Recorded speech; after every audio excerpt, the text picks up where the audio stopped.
La inclusión digital es un derecho humano de cuarta generación. La inclusión digital es el más nuevo derecho humano y es el primero de la cuarta generación. La era global trajo un desafío para la humanidad: la incorporación e inclusión de toda la sociedad a las nuevas tecnologías de información y comunicación que redundan en una mejora de la calidad de vida. Así lo hicimos, lo hacemos y seguiremos haciendo. Es el primer derecho humano que no nace de la economía, sino de la ciencia y la tecnología. Hay un trabajo sobre derechos humanos, cómo clasificarlos, y en una de las clasificaciones se planteó o se teorizó sobre que hay derechos humanos de primera generación. Son aquellos derechos humanos que nacieron en la Revolución Francesa y se europeizaron y llegaron también a algunos lugares del mundo. Y hizo nacer el constitucionalismo moderno. Son los derechos humanos que le vamos a llamar de la burguesía, o le vamos a llamar los que están en el artículo 14 de nuestra Constitución nacional. Tienen su fuente, de alguna forma, en la Revolución Francesa, una fuente europea.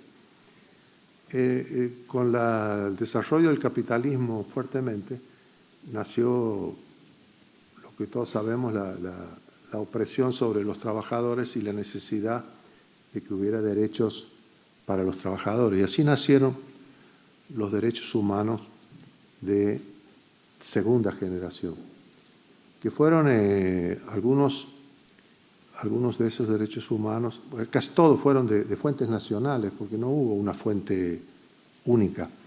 Fueron revoluciones sociales o reformas sociales importantes en cada uno de los países. Ejemplo, la Unión Soviética o la Rusia, con los derechos del octubre ruso, o la Revolución Mexicana, que todos aproximadamente los ubicamos en el año 17.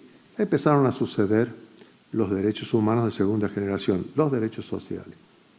La Argentina retardataria, muy retardataria, recién los alcanza o los empieza a alcanzar ese 17 de octubre del 45. Por eso es tan fuerte esa situación, porque explotan o nacen los derechos sociales de segunda generación.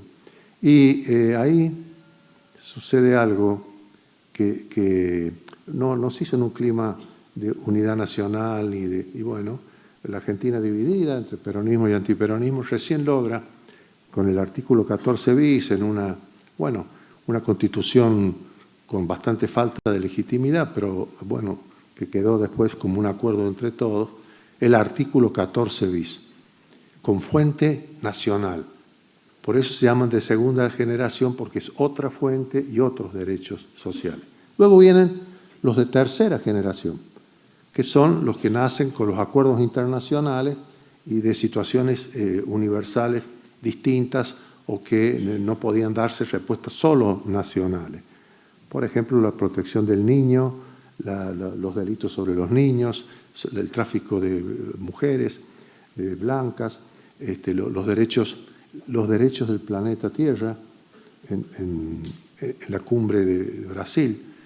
Esos son derechos que nacen de acuerdos bilaterales o generalmente acuerdos internacionales donde se establecen. Todos estos derechos, los de primera, segunda, tercera generación, son producto de la economía. La economía es como una piedra gigante que viene bajando por una montaña y los pueblos están abajo y golpean y no se sabe a quién o a cómo va dañando. Y los derechos son la forma de encauzar esa economía, eso que no golpee, que no haga daño o que mitigue esos daños.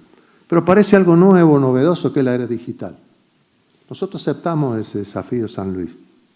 aceptó ese desafío y generó el primer Estado en el mundo, nosotros, que incorporamos como un derecho humano de cuarta generación a un derecho que no había provocado la economía, sino había provocado la tecnología, que avanzando excluye al que no tiene al alcance la red de Wi-Fi y los instrumentos correspondientes.